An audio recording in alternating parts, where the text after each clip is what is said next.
Magandang morning guys. Itutur ko kayo sa aming bahay. Well, napakita ko na pala sa inyo to. I-video ko na to. Itong bahay namin. Pasensya na, wala pa akong masabi kasi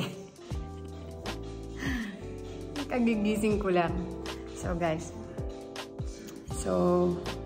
itutur ko kayo pero magbe-breakfast muna ako. Tinapay at kape. Inuubos muna namin yung mga laman ng aming fridge, diba? Para hindi ma-stuck. So itutur ko kayo mamaya kung ano na ang nangyari, ano na ang progress dito sa aming renovation, sa aming apartment, sa aming munting apartment, bahay bakasyonan. So ayan. Okay, see you later.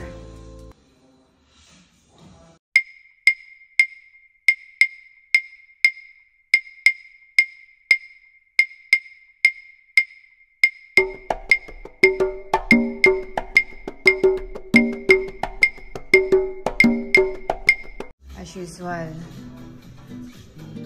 umuulan na naman. Palagi na lang umuulan. Okay, mag-breakfast muna tayo at bago tayo magdaldal. Breakfast muna guys, kape at tinapay.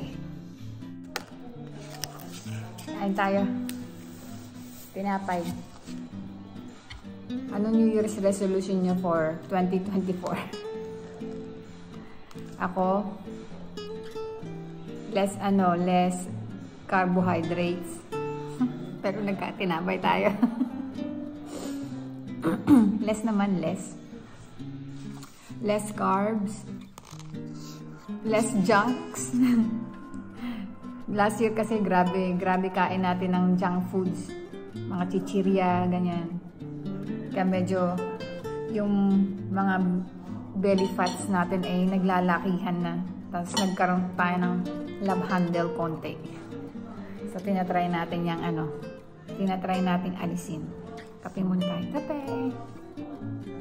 So, anong New Year's resolution nyo? So, ako yun. More exercise pa rin, syempre. Lagi tayong dapat healthy. Dahil may mga nararamdaman na tayo sa ating mga katawan. Malamig ngayon. Hindi kami makalabas. Kasi ulan ng ulan, 3 days na. Kahapon, super lamig naman. Ngayon malamig, syempre malamig, pero may kasamang ulan. Kasi may kasamang ulan, tapos hangin. Grabe ang lamig. Sakit talaga ng balikat ko. So ayan, itutur ko kayo mamaya sa bahay. Para makita nyo kung ano yung progress. Ito palang likod lang oh. Dati yan, kulay blue or green. So ayan, pinalitan yan lahat. Yung salamin na yan, tsaka yung window. Kung makikita yung window, kung babalikan niya yung paglipat namin dito, yung naglipat kami dito, yung nilagyan namin ng mga gamit, makikita nyo yung back, etong window, kulay blue yan dati. So ang gastos, ito pa lang, napaka mahal na yung yung pagpalit niyan. Tawag dito. Tinanggal yung kulay blue. Nung first time, tinanong namin kung pwedeng pinturahan na lang ng white. So hindi pwede. Hindi siya mapipinturahan. Kaya ginawa, tinanggal yan lahat, pinalitan. Buong bintana. Lahat yan. Makikita niyo. Wala nang kumbaga parang lahat ng window dito, mga from balcony, ganyan na lahat. Mamaya papakita ko. So ayan, katatapos ko lang breakfast. Ngayon itutur ko na kayo sa aming balay dito sa Belgium. Maulan pa rin, grabe, hindi natigil ang ulan. 3 days na. 3 days na akong di makapag-ride. So, unahin muna natin dito. Ito ang hallway. So, bali, ito ang entrance. Yan. Yan ang entrance. Yung intercom. So, dito sa kanan, may extra bedroom dito. So, ito ang toilet. Guest toilet. Nating ano. Pade-decorate pa natin yan. Siguro ipapa-tiles namin yan. Tapos lalagyan ng cabinet. Tapos salamin. Okay. So ito ang first bedroom. Nagsosolo lang siya dito sa hallway na to. Ito ang first bedroom. Yan. So in-empty namin to kasi pipinturahan ulit ito. Itong buong kwarto. Pipinturahan yan. So kung mapapansin nyo, dati kahoy yan. Yung pinaka-frame niya, kahoy. So ngayon, pinalitan lahat. Yan buong salamin, buong bintana. Pinalitan. So ang balcony niya is kailangan na i-renovate din. Papapalitan ng simento siguro. Or wooden floor. Pero lagi maulan dito eh, kaya siguro simento ulit. So ayan, pipinturahan yan. So dito na tayo. So nag-iisa lang itong kwarto na to. Dito sa hallway. Ito, siguro palalagyan namin to ng cabinet para pagka pumasok ka, yung lahat ng winter jacket namin dito namin ihahang. So ito ang hallway. So dito muna tayo sa kitchen at dining area. Itong dining area. So, ngayon, kung mapapansin nyo itong mga bintana, dati, kulay, kulay blue. Blue-green, ganyan. Basta yun, blue-green. Ngayon, pinalitan din dyan lahat. Pinalitan yung lahat ng bintana. So, magastos. So, ito ang aming kitchen. Ang wala lang namin dito sa kitchen is, pasensya na kasi hindi pa ako naguhugas. Ang wala lang namin dito sa kitchen is freezer. So baka ang plan ng asawa ko is dito ipapalagay ang maliit na freezer para kahit paano meron kaming pang stock na para sa meat. Ito ang dishwasher. So, dito siguro namin papalagay. So, ito ang aming fridge. Yan. Kailangan i-empty namin bago kami umalis ng mga pagkain para walang masira. Tapos, pantry. Tapos yan, lahat yan. Cabinet yan. Lahat yan, pwede mo i-stock ng something. Dito mga food. Tsaka some plates. So, dito nga pala guys, i-explain ko sa inyo, no? Dito sa Belgium, hindi basta-basta pwede ka magtapon ng basura. Dito, kailangan, separate mo lahat. Plastic, cans, tapos yung mga tissue, sama-sama yan. Yung mga papel, or mga karton, separate yun na bag. At saka yung mga bote. Ayan o. Mga separate yan eh. Bote. Tapos ito yung garbage na pagkain. Tsaka yung mga kung ano-ano, basta mga papel. Mga tissue paper, ganyan. Pero pag karton, mga karton ganyan, separate din yan. Separate sila. Separate ang lagayan ng mga nila, ng mga garbage nila. Tsaka ang mga newspaper, tsaka papel, yan. Separate yan. Mga separate yan. Isi-separate mo yung yan. Yung kung saan mo siya itatapon, naka-separate. Disiplinado mga tao dito, guys. Hindi basta-basta tapon ka lang ng tapon, yung sama-sama ang mo. Kaya hindi maamoy ang nila, ang basura. Yan. Tapos pagka ano, ito medyo aanhin mo pa yan. Yung ganito. Ayan. Pipit-pitin ko. Pit-pit. Ayan, gaganyanin mo yan. Para, kasi ang blue bag dito. Blue bag at saka green bag. Pag green bag, yung mga sama-samang mga basura yon, toilet paper, tsaka yung food waste, sama-sama yun. Pero pag mga ganitong can, sandali lang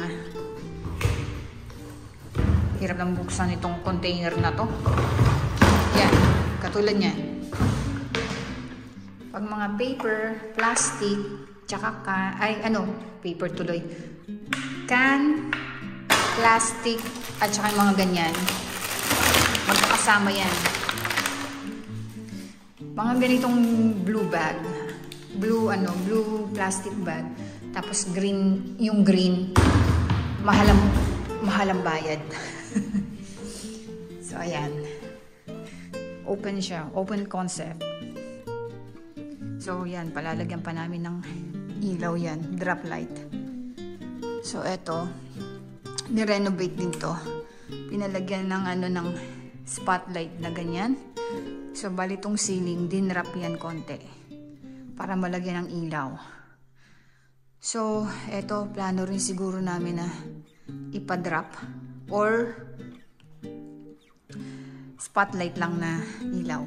Hindi naman kasi importante pagkagabi. Marami kasing ilaw. So, ayan. Yan ang aming kitchen.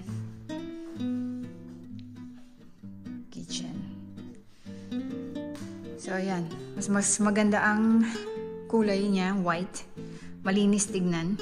Kesa sa blue tapos white. So, lahat na namin. Pina-renovate. Yun din pala. Yun na nga, sinasabi ko nga pala.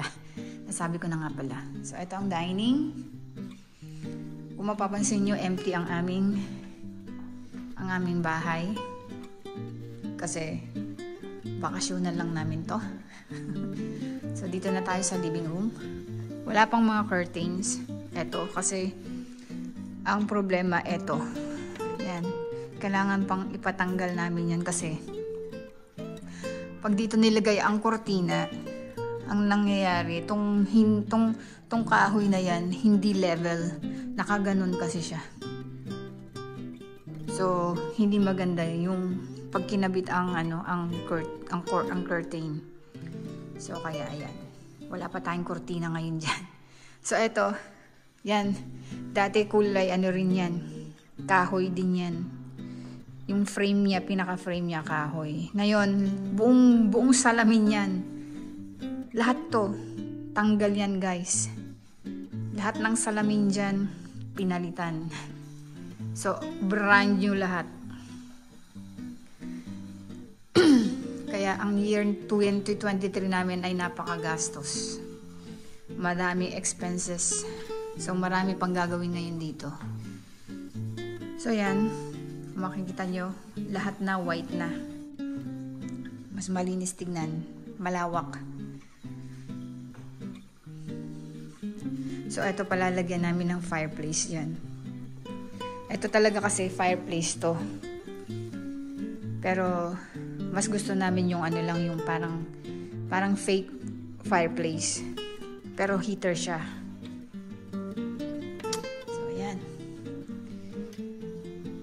Tapos, yan balcony, i-renovate din namin yan. So, titingnan namin kung pwedeng papalitan to ng glass. Or yung medyo takip. Kasi, yung kapitbahay mo, kitang-kita. Kitang-kita ka dito. So, ito magiging paunti-unti i-renovate namin. Palalagyan namin to ng cabinet na malaki para sa TV cabinet. Diba? Ayan. Malinis na tingnan. Hindi ko muna kayo ipapasyal sa aking kwarto kasi yung aking anak ay tulog pa. Magkasama na kami ngayon sa kwarto Kasi nilabahan ko na yung mga niya. Ito yung, wait lang. Ang aming toilet with shower. shower. Ang shower room namin. Yan. Simple lang. Yan. Walang masyadong ababot. So, ito ang aming washroom. Washing machines and dryer. Dating toilet. Explain ko na yan sa first video ko. Tapos, ito yung kwarto na isa. Dito muna tayo pala. Ang bathroom. Bathtub. At saka toilet. Nakabukas pa yung toilet ko. Yan. So, ito. Medyo siguro ewan ko. Hindi pa namin alam kung anong plano namin dyan. Pero ito gusto ko mapilitan. Gusto ko yung yung bathtub na medyo mataas. Pero gusto ng asawa ko, eto, maging shower. Sabi ko, pag kami mga anak na yung anak namin, may mga grandchildren na kami, syempre, kailangan nila mag-bathtub, di ba? Help din yan pag kami mga sakit. Yan. Ayan. Tapos ito yung isang kwarto dito. Ayan. Dito ko bago kami umalis, ilalagay namin yung mga ibang gamit dito para hindi maalikabukan dahil may gagawin pa sila. Yung mga workers ay may magpipintura pa. So, kailangan dito namin i-stock yung mga gamit na hindi namin na kailangan hindi madumihan. So, ito, napalitan din. Lahat ng bintana, guys, pinapalitan. So, ito yung kwarto ng aking anak, yung bunso. Yan. Yung isang kwarto nga pala dun sa kabila, yung nag-iisa. Ano pala yun? Gagawin namin gym. So, ito yung pinakamalaking kwarto. Dito natutulog yung anak ko, kaso lang pinalipat ko na sa kwarto ko. Kasi, para malabahan ko na yung nilabahan ko na yung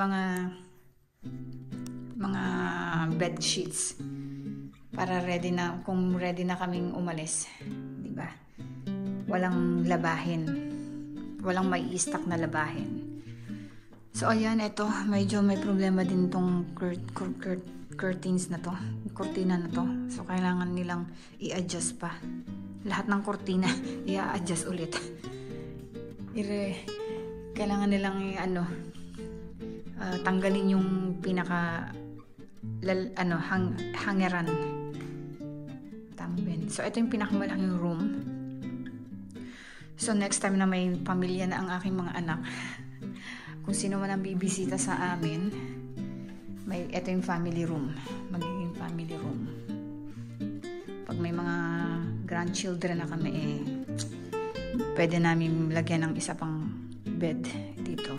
Siguro double deck or doon. Yan. Ito yung pinakamalaki. Anak ko tulog pa. So ito, kung makikita nyo, pa rin siya. Nire-renovate pa rin yan. Bali cabinet. Para sa mga magiging stock room cabinet namin yan. Stock room nga ba? Hindi, cabinet lang yan. Kung saan namin, mga gamit na i-stock namin like shoes or bags, mga luggage. Yan, dyan namin ilalagay. Saka mga bed sheets, gano'n. Pero itong room na to is malaki. So, pwede, ang plano namin dito, palalagyan namin ng malaking cabinet. Yan. Para pwede rin namin i-stock yung mga gamit. So, yan. Tulog pa yung anak ko. Nasa room ko kaya. Yan ang room namin. Master bedroom. Yan ang master bedroom. So, ayan guys. Natur ko na kayo. Yan. So, yun nga palang kabilang itong nag-iisang kwarto dito. Ito ang magiging gym namin. Diyan. So, ayan. Yan ang aming balay dito sa Belgium. Tapos, meron kami mga stock room sa baba. para sa mga gamit namin, like yung mga bisikleta namin nasa stock room, basement, at saka meron kami isang garage. Ayan. So, ayan. Mamimiss ko na naman tong bahay ko. Ayoko pang umuwi. Kahit malamig dito guys sa Belgium, ayokong umuwi sa Abu Dhabi. Kasi dito sa Belgium, kahit malamig at saka maulan, nakakalabas ka para magbike. Hindi katulad sa Abu Dhabi. Delikado kasi magbike dun eh. You know, hindi ka safe. Hindi safe ang pagbibisikleta. Eh dito, paglabas mo, hari ang mga dito, hari ang mga siklista. may sarili cycling. May sariling cycling path. Tapos pwede ka magpunta ng river. Marami kang pupuntahan dito. Marami kang maruruta. Tsaka malapit sa iba't ibang bansa like France, Holland, mga borders na yan. Yan. Pwede mong bisikletahin yan. Hindi katulad sa Abu Dhabi, puro cycling track. Diba? Kahit pa paano, meron ka pa rin grateful pa rin na meron silang cycling track, or else travel lang tayo palagi, sa swifting lang tayo palagi. Pero yan, ang 2024 natin. Update. Thanks for watching. Yan ang update ngayon. So next time na mag-update ako. Sorry, sinisipon ako eh. Malamig. So ano yan? See you on summer. So makikita natin ulit kung anong kaibahan next time this year. Bye! Thanks for watching.